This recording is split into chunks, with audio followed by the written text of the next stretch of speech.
There's this guy named Joe. He started Monday in a great mood, got some good sleep, had a decent morning, and pulled into work thinking, all right, let's go. Then he gets a text from his boss. Need you to come by the office. There's a huge mess by the dumpsters. We need you and the student workers to clean it up. It was raining, by the way, so already not great. Then, just a few seconds later, a second message goes out to the rest of the team. Let's meet at the lodge and go over the day. So, while they're inside, dry, having a nice little morning huddle, Joe's outside, soaked, digging through trash, looking like a drowned rat. 12 full bags of garbage in the pouring rain. And at that moment, Joe couldn't help but ask himself, why wasn't this a team job? Why was it just me? It was a true dumpster moment, and I don't just mean the mess. I mean how Joe felt. While everyone else was inside, dry, probably sipping coffee and talking about the day, Joe was out there soaking wet, picking up bags of trash.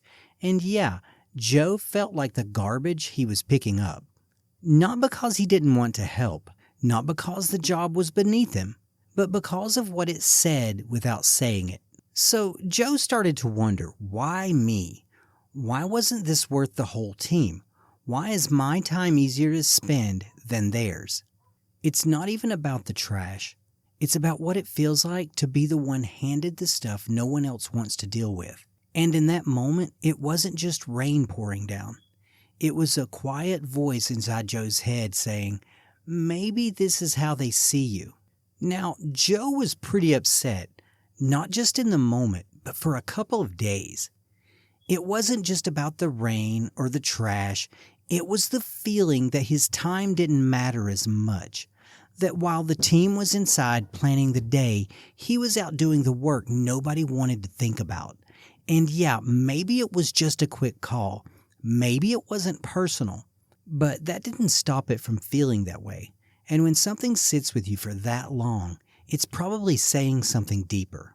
After a couple of days, Joe started to come back around. He reminded himself maybe they didn't mean anything by it. Maybe it really was just about getting the job done. That helped a little. But giving people the benefit of the doubt doesn't mean pretending it didn't bother you. It means recognizing that two things can be true. It wasn't meant to hurt you, and it still kind of did. You don't have to blow up to honor how something made you feel. You just have to be honest with yourself and maybe with them if it keeps happening. So what do you do when something like that happens? You don't blow it up, but you don't bury it either. You sit with it. You let yourself feel what you feel, frustration, disappointment, whatever it is. Then you pay attention. Is this a one-time thing, or is it becoming a pattern? If it's a pattern, maybe it's time for a conversation. Maybe it's time to set a boundary or change how you show up. But if it's just a miss, let it be a miss. Note it, adjust, and move on. Don't let one bad call throw off your purpose. But don't ignore it either. Remember it. Take note. If similar things start happening, you'll know it's not just a fluke. That's how you recognize patterns. You don't need to overreact, but you don't need to pretend that it didn't matter. Keep showing up. Stay grounded. Just do it with your eyes open. Now go make something happen.